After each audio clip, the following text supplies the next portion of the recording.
Jadi cakupannya itu di darat, laut, udara, air. Di mana ada tempat orang bekerja, di situ berlaku keselamatan kerja. Keselamatan kerja. Ya, termasuk lingkungan sekitar misalnya. Itu mas.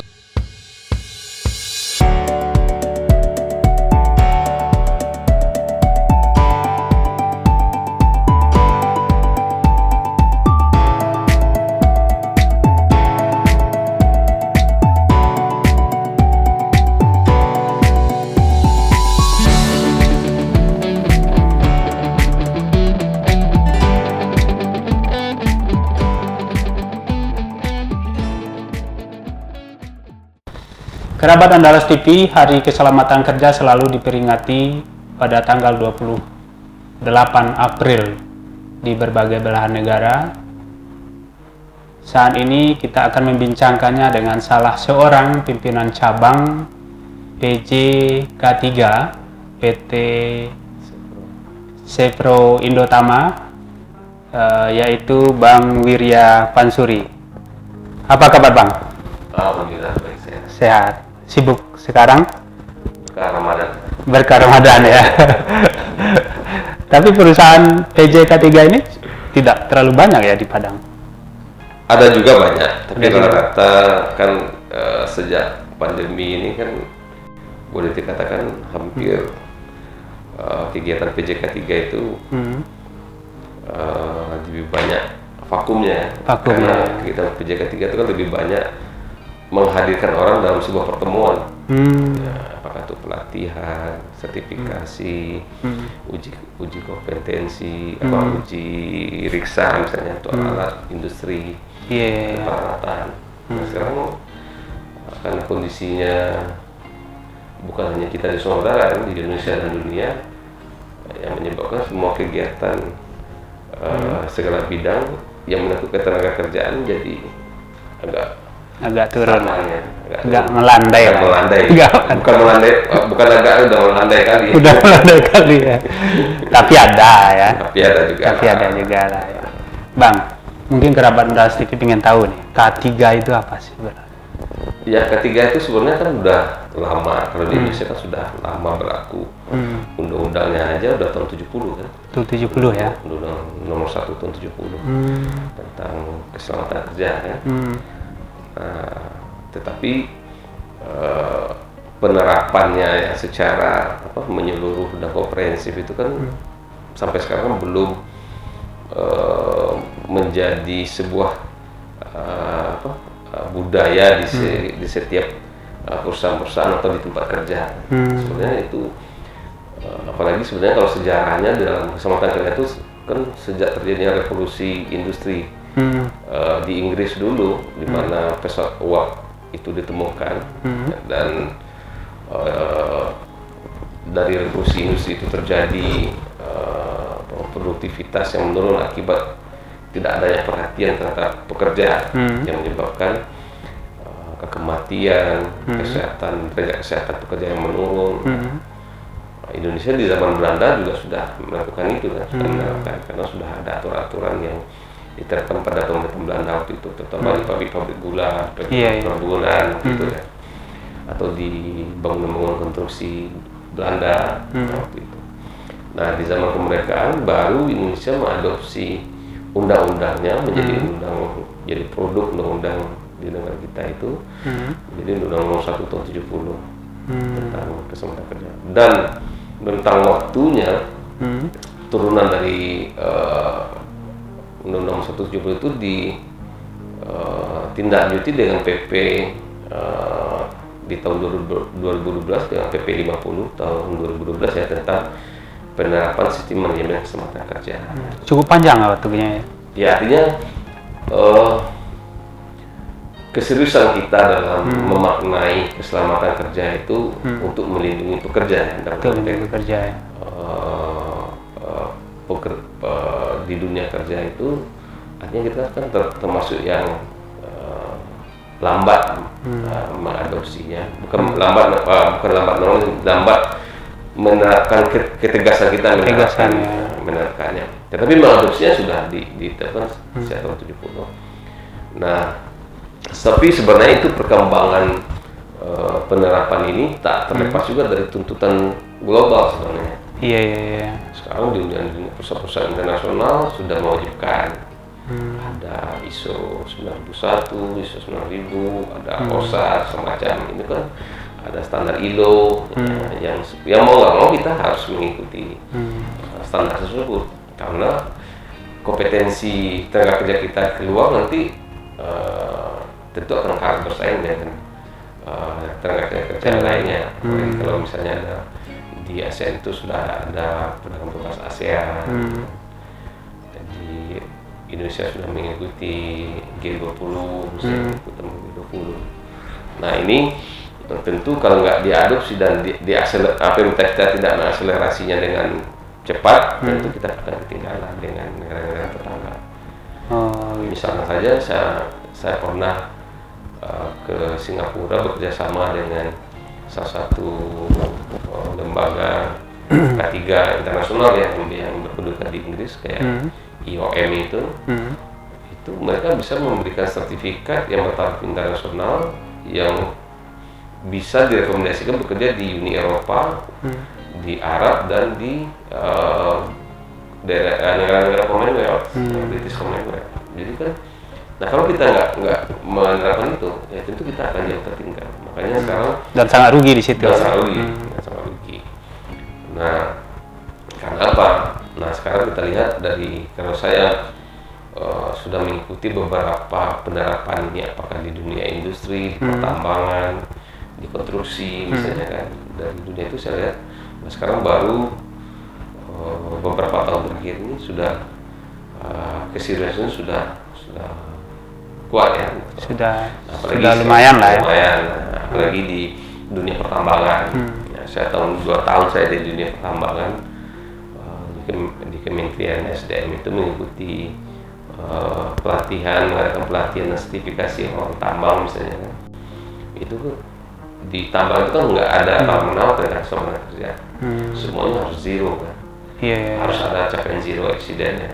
Walaupun dimanapun kan kita tidak bisa menggaransi bahwa kecelakaan itu tidak akan pernah terjadi, tapi di dunia keselamatan kerja kecelakaan itu bisa diantisipasi.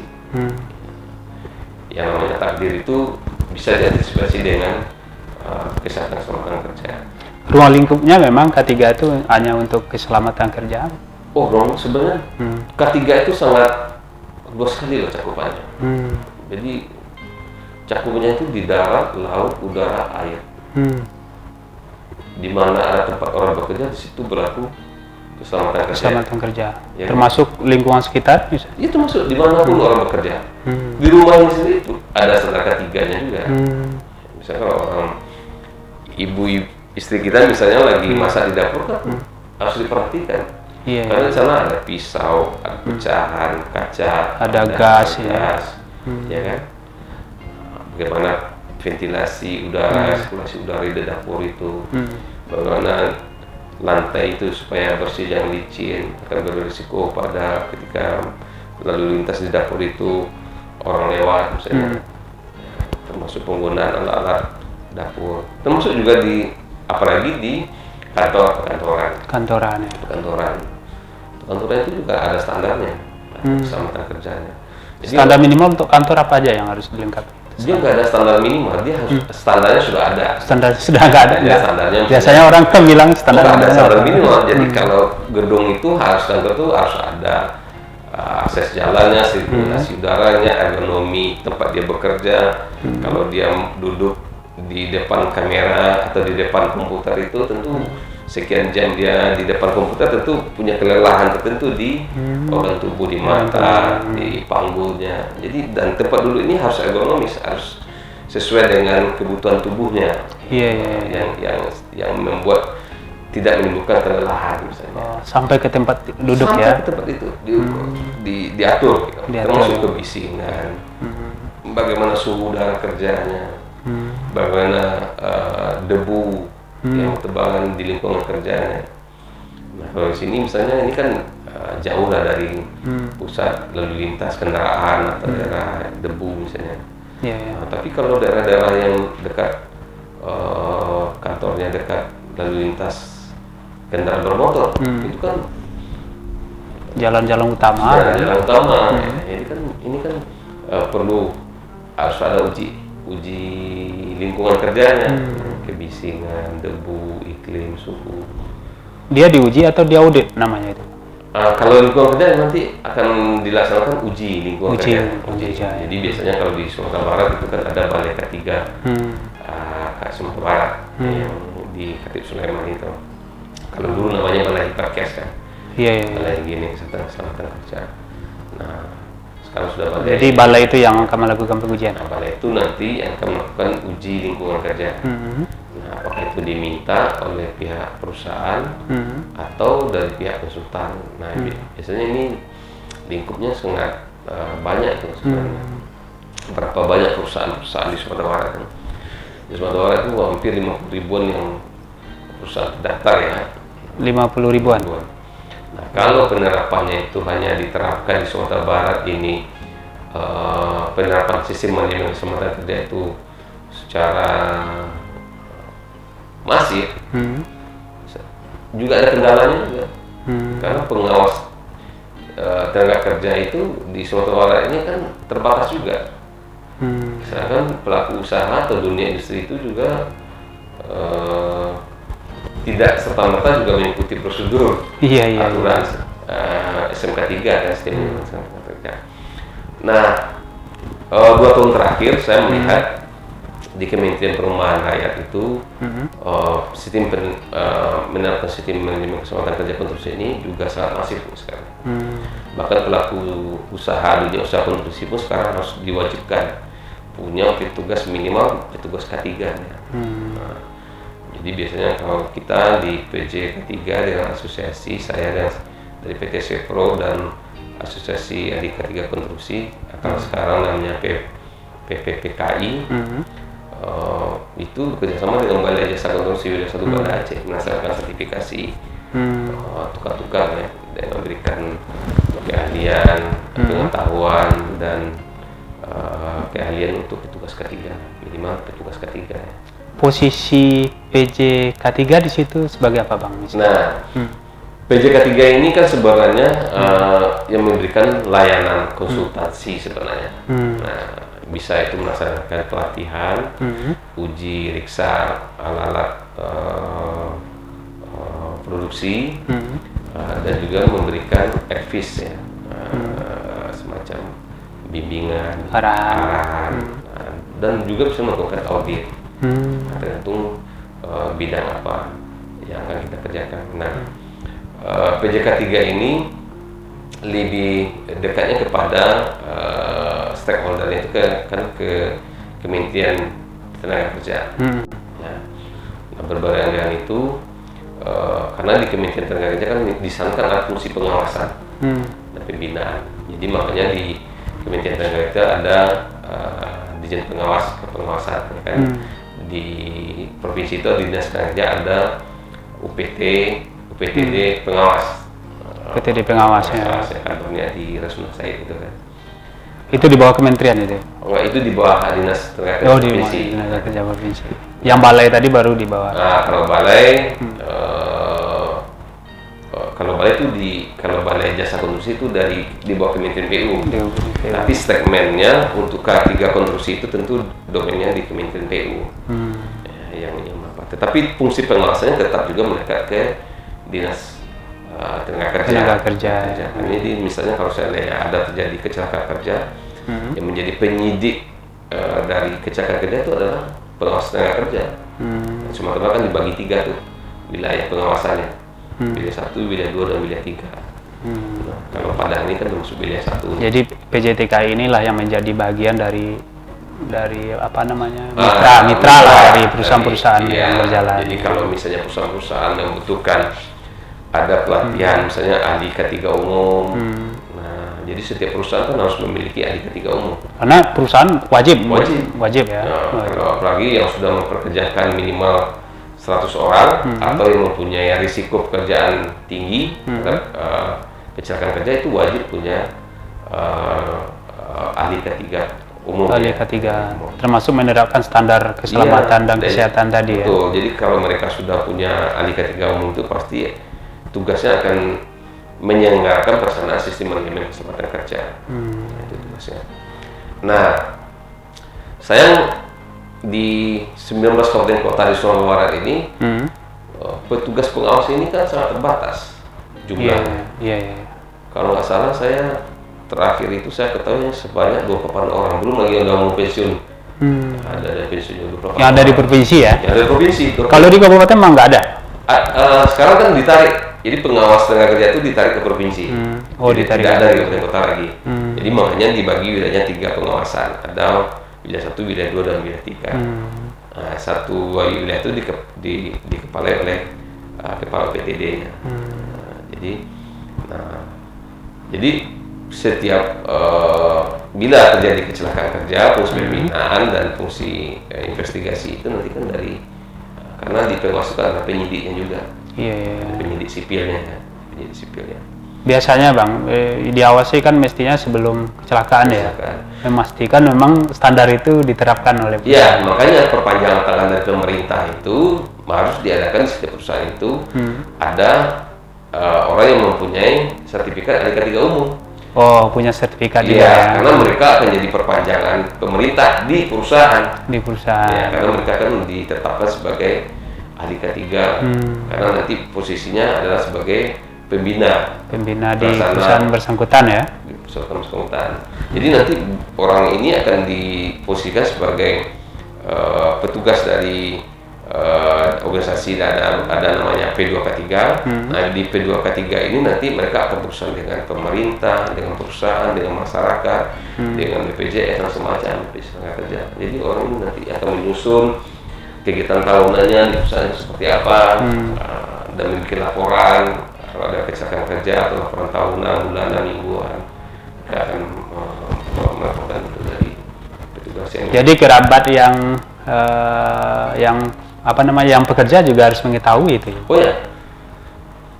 Apa yang menjadi haknya itu. Betul. Nah, itu tugas dari orang yang mempunyai sertifikat K3 umum ini di perusahaan ya. Di perusahaan ya. Yang membentuk organisasi P2K3 ini. Jadi di perusahaan itu kalau sudah ada tenaga kerja yang mempunyai petugas yang mempunyai sertifikat ahli K3 umum, nanti kan akan dibentuk, dikukuhkan P2K3-nya, pembina pelaksana kesehatan kerjanya.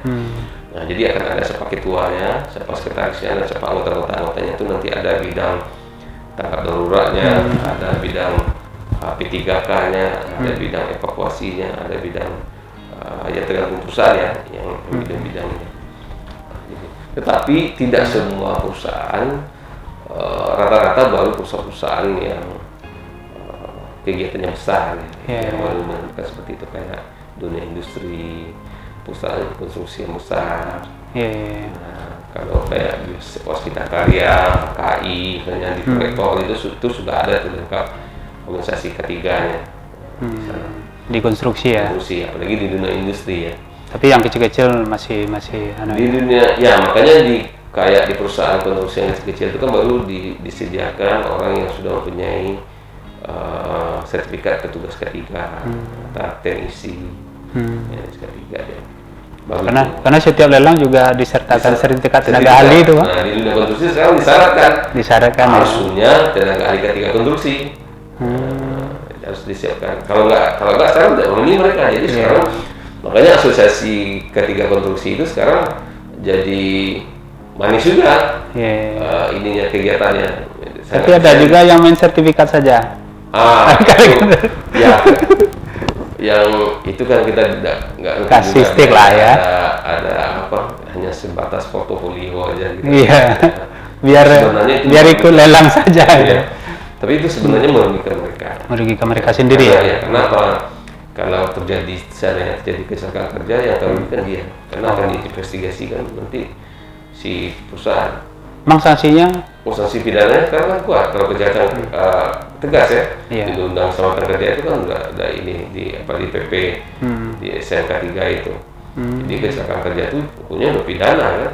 Investigasinya udah itu dari pengawas tenaga kerja, pihak kepolisian semacam itu ada penuntutannya kan. Kalau untuk keselamatan mungkin agak memberikan perhatian, Bang. Yang kesehatan ini ya, kesehatan ini kan agak unik juga ini kan. Ya, jadi kita kadang-kadang kan jadi pemikiran juga, mau sehat dulu atau mau selamat dulu.